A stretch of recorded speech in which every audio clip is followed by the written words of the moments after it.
I think there we go. Okay, so you should see a little notice that says it's recording. So welcome to the May Interlibrary Loan meeting. I am very happy to see everyone. Oh, and Marie's husband is fiddling with the router, so her internet may die. I know how that goes. My husband's actually not allowed to touch the router. I do the IT things. So the agenda is very short because no one sent in agenda items. Overall, I feel like Interlibrary Loan has settled into a nice pandemic pace that is ramping up as we are all starting to open and people are coming back into their libraries. I have just a couple of reminders, and I just want to remind people that the August meeting is going to mark the 3-year anniversary of this group, and a large number of you have been with me since the beginning, and that's great. So I am running a trivia game for everyone then. So I want to use trivia on Vermont libraries. So if you have a fun fact about your library, send it in, and I will be getting a trivia game together for that meeting. I am behind on my work for the group, so I know that I'm still working on creating the document to help streamline how to get due dates to match in your ILS and in Clover. So I'm still working on that, and also some more instructional documents and those little videos for Clover. So we're slowly getting there. And the other reminder that I have is actually, it's an announcement. It's not a reminder. Some of you may have attended the Sharing Visions resource sharing meeting that was held last fall, and it was put on by, I believe it was Massachusetts, Rhode Island, and Connecticut planned that, and it was for New England libraries, and it was a virtual conference.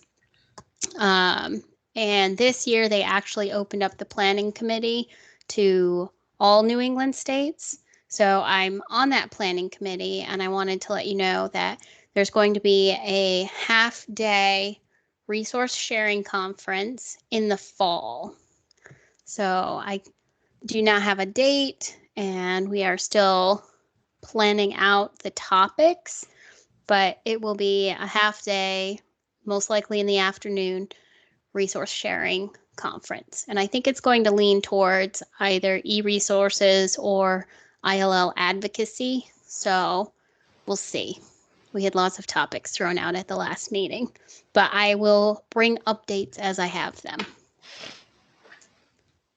All right, so those were the only things I had to remind people of. And I just wanted to see if anyone had any interlibrary loan problems or questions that they want to bring to me or to the group, or if there's just something on your mind, or if interlibrary loan is going swimmingly.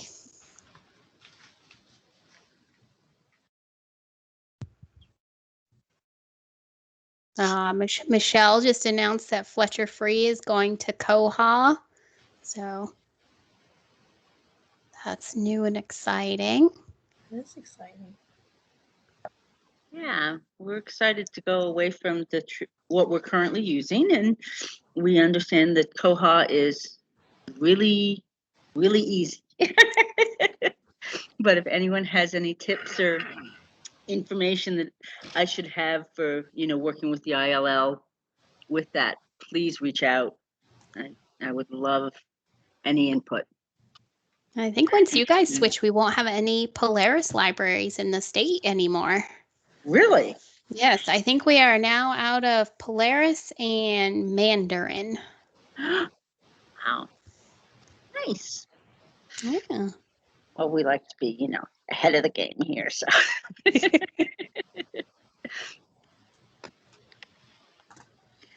Hi, this is Jennifer from Richmond Free. Hi. And hi, overall, ILL has been going great for us, and things have been coming in pretty quickly, and it has been going swimmingly overall. We have one situation right now, it's minor, but a book that was due last August that never came back. And we've requested it several times, and we sent a bill to the library that still has it and just haven't heard back from them at all. So at this point, we are still lending to them, but at some point we might make a decision not to do that. And I didn't see anything. I know that, they're responsible for the book, but I didn't see anything in the best practices or other documents about,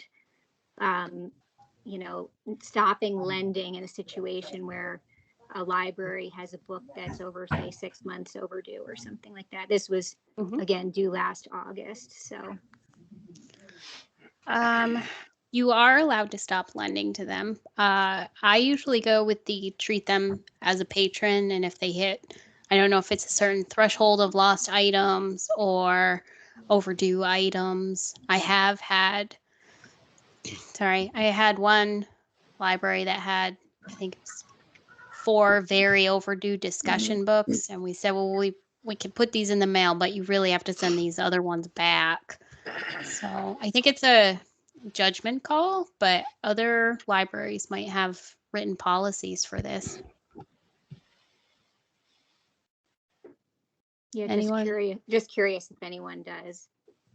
I just want to say, Jennifer, this is Marie and Warren, and I have the same issue with one particular material, but I also have the issue where I'm trying to get another library to bill me for a book, Right.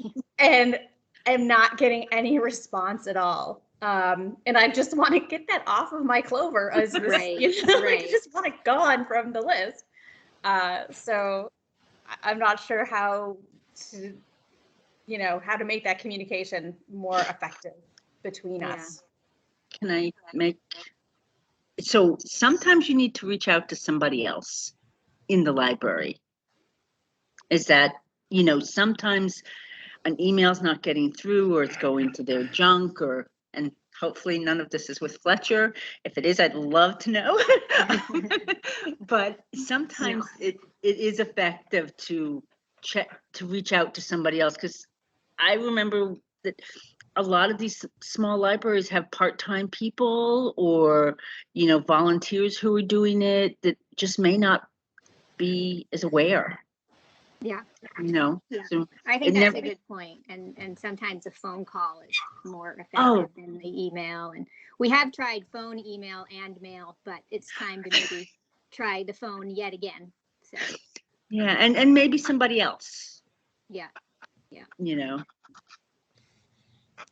I tried sending both a bill and also a request for the bill through another ILL material that was going to these 2 libraries that I've been trying to work with, and thinking that at least the person handling the ILLs would have seen that to prompt it. But yeah, I think maybe moving up the food chain at the library, I kind of in a way hate to do that because I don't want anyone to get into trouble, but right. I mean, it might have migrated to the right desk and just gotten shuffled down in the papers too. Yeah. I'm personally going to announce that when people send me emails and I don't answer immediately, I love when you send me reminder emails that say, I'm just moving this back up your email, because I don't mind when people do that. I mind when vendors do that, but not librarians. One other small suggestion that I had was maybe, I know you've sent out like the link to the best practices a few times, but maybe actually pasting it into the body of an email to all the ILL libraries, because I know sometimes just that extra step of even clicking on the link people don't get to. And just a reminder to everyone of, we also have, I know there's one library that just the requests tend to sit for like a week in there pending, and then move on to another library. And I know that's in there as a best practice. So just a reminder to libraries could be helpful. That's a great idea. I'll do that. That's actually due to go out. It's on its 6-month rotation, so it's due to go out again next month. So I'll do that. But again, overall, it's been going really well. And thanks to all the libraries for sending us all your wonderful materials. We really appreciate it.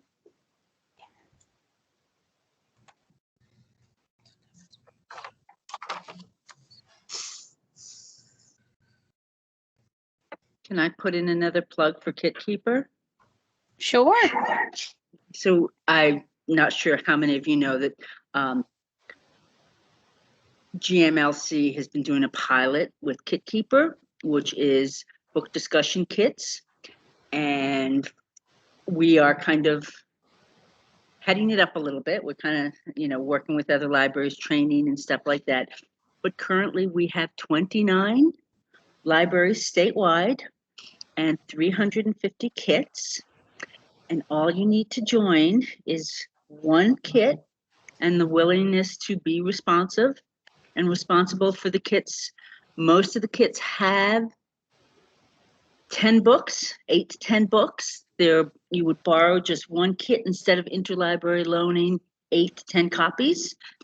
So if anybody is interested in joining, please reach out to me. It's an amazing program. I'm really impressed at how much it's being used and how many new I think that the cost of the program for next year right now, it's a pilot program that is being funded through a grant, will be about $10 a year, which is like really $10 to $20, which I don't think is much at all when you think of all the cost of ILL staff time you put into ordering 10 books and returning 10 books. So if anybody is interested, we would love to hear from you.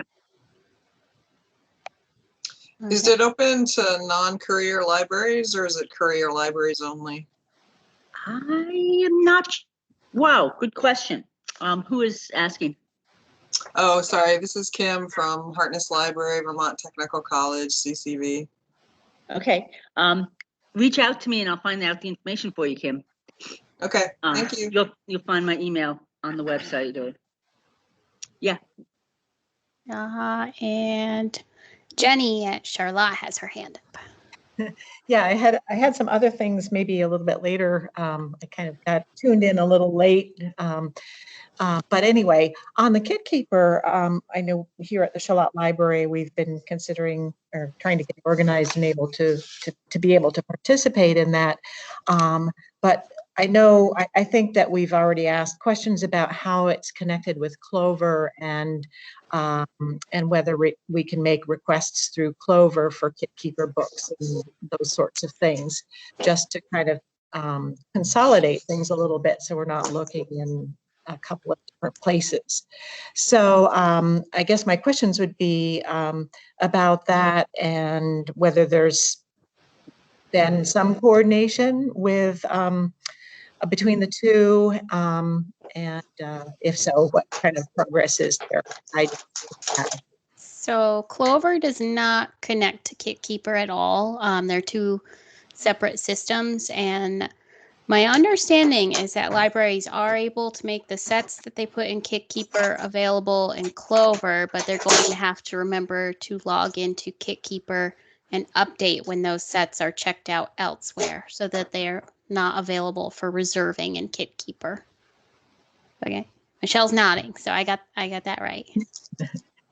Yeah, I think we've actually requested books through Clover that are Kit Keeper books, and they're in that listed there. So so I guess it would be a matter of going back to make sure they're not available, but I'm wondering if they should be visible in Clover as well.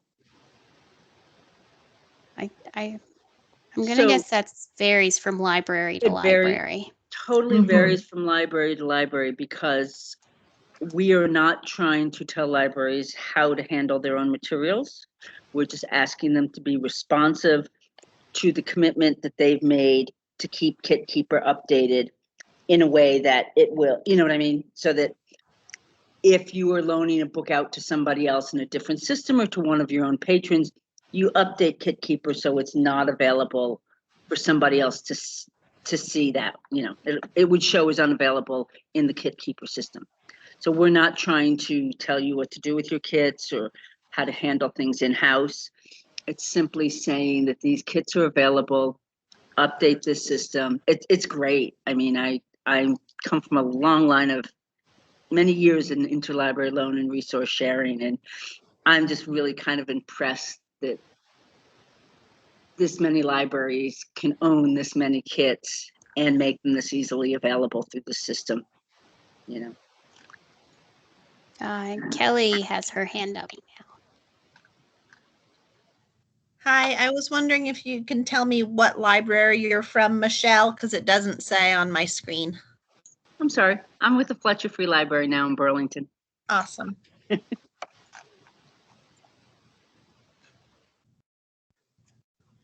Thank you.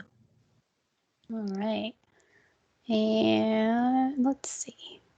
Marie said there's been a lot of turnover of library staff recently. It does seem like there has been. That could contribute to the no response for loss or overdue. It does seem like there's been a lot of jobs on the listserv lately.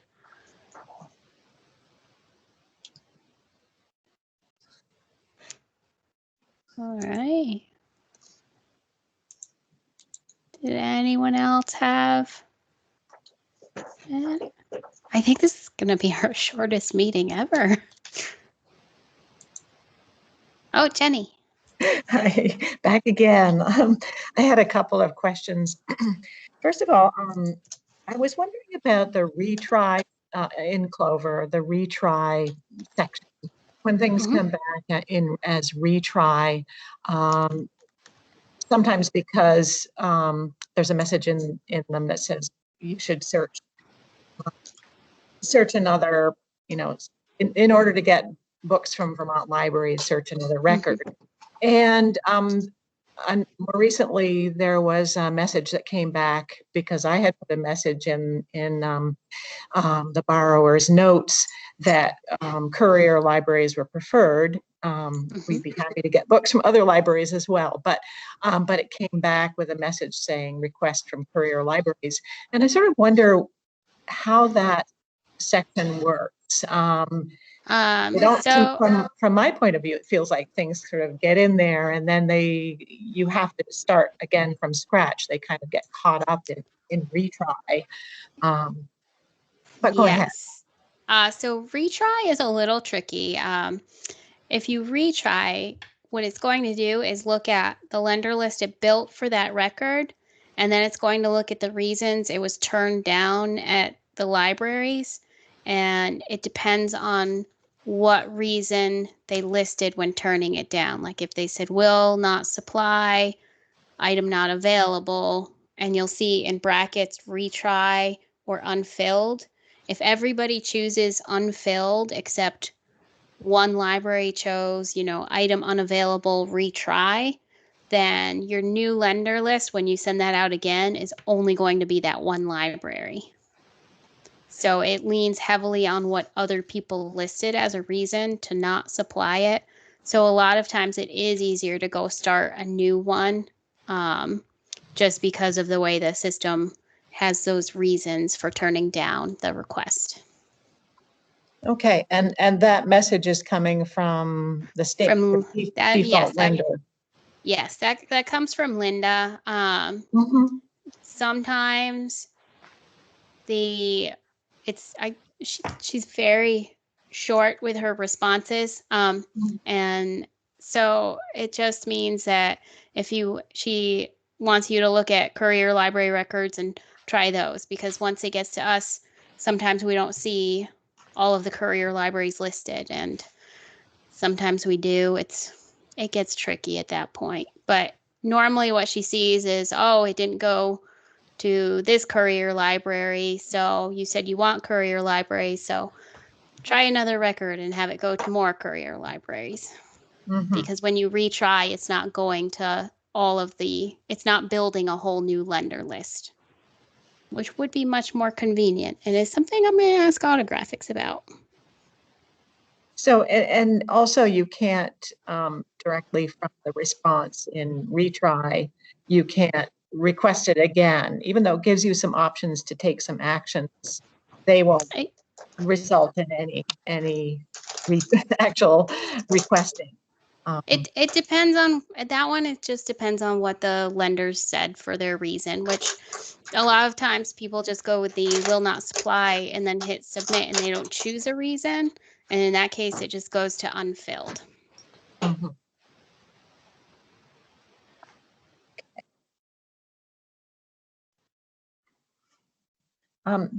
Oops, I had one more quick question too. Courier schedules. Where's the best place to go to get the delivery schedule for our library? It seems to vary from one week to the next. They've been getting to our library earlier and earlier. So it means that we need to respond and adjust our own schedule here, or my schedule. And I don't know if other libraries have had this issue or not. Maybe it's a question we need to ask of Priority Express, but we want to be able to have the books out there when they're coming through, but it seems to vary a bit. You can email them directly. It's libraries@prioritysameday.com, and just ask them, what is the time estimate? Usually they can give you an hour's window. Sometimes the only big changes I've seen is if there's bad weather, so like other stops before that get canceled. But I would reach out to them directly and just ask what the general time is and if there's any way to make it more consistent. Mm-hmm. Yeah, well, maybe we'll do that. And I do know wintertime is a different sort of situation, but sometimes I think that they're out on the road for another purpose, and so recently they'll swing by and they'll stop, and they've been very accommodating and will come back later, but I don't want to have them have to do that all the time. So we'll communicate with them and try to Okay. sort this out. Let me know Thank you. if nothing happens, because I can reach out to them as well. Yeah. Okay. All right. Thank you. Yep. Noreen posted in the chat that more words for the reasons why would be helpful. At one point, we did have a list of standard reasons to type in. So I will talk to Linda and we will work on that from our end. We're going to actually be in the office together at some point, so that will go easier. Yes, Marie. Speaking of communication with Priority Express, as some of us are starting to reopen, should we let them know that we're reopening? I would. If it changes your hours, definitely reach out to them. I know that some libraries had super limited hours, but I would just let them know so they can update it in their records, because they do have the open hours listed. And I mean, it's entirely possible that they could adjust the route and have it delivered at a time that's more convenient for you as well. But I would just send them an email and let them know.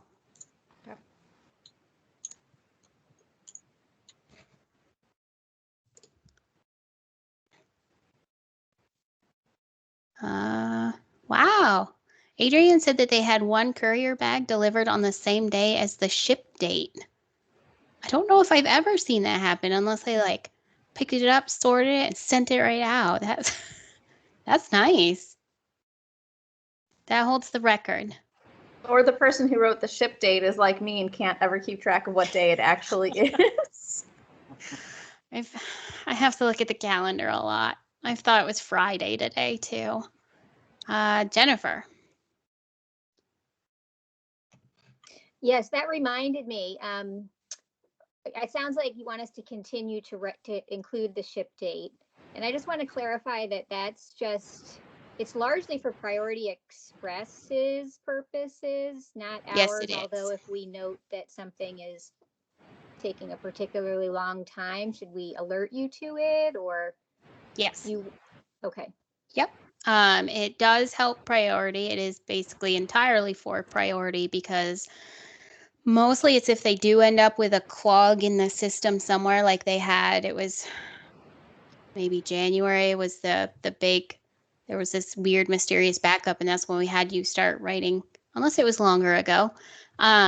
but it helps them pin it down because they can go and they can look at the bins and say, why have the people who are pulling, why hasn't this gone out? So Okay. it does help on their end. Okay. Okay. Thanks. Yeah.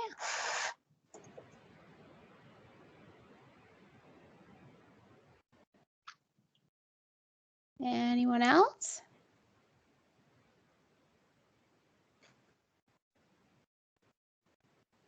All right, we may be done. A half-hour meeting. All right, well, I promise I will have a fuller agenda for August that will include trivia, and with any luck, I will have those documents that I have promised for the last 2 meetings. I am not teaching reference anytime in the next few months, so I have a little more time. Kim. Yeah, April, as you're well aware, there's going to be some big changes with the Vermont State College's library system. So I think at some point it might be helpful for us to find out again, like what's involved in the courier service if our needs change. I mean, originally when it started, we felt like it wasn't going to be that helpful to us. And I'm not sure what our budget's going to look like either, but maybe letting me know some updated information so I can just kind of have that tucked away would be helpful in case that's something we can explore once the merger is more clear in terms of how it's going to look. Sounds good. Yeah, I will send you what I have now and then just keep you in the loop. Thank you, April. You're welcome. And Kelly, your hand is up. Do you have a date for the August meeting? Because I'm in the school system. We don't normally come back until like the last week of August, but I could come back early if I knew it was earlier. It's usually the first week of August, so I don't have a date yet. Why don't we pick a date now since people are here? Just have to get my calendar open and figure out how to use the web version. Okay. So usually we have this meeting on a Thursday or a Friday. Does a Thursday or Friday, which would work better for people? Thursday. Thursday. The next meeting, since this was the afternoon, the next meeting will be morning, so it will be 10 to noon. And if we stick with Thursday, then the next meeting will be August 5th, 10 to noon. All right, let me look at the chat. Thursdays. All right, so Thursday, August 5th, 10 to noon for the next meeting.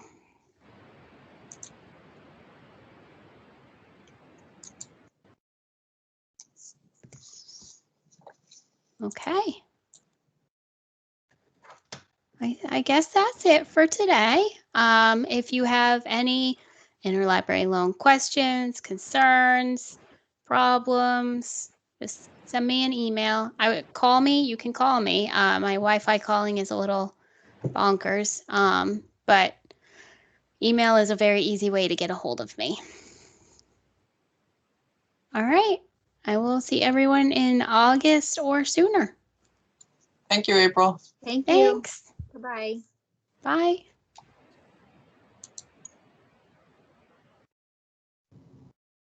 Bye.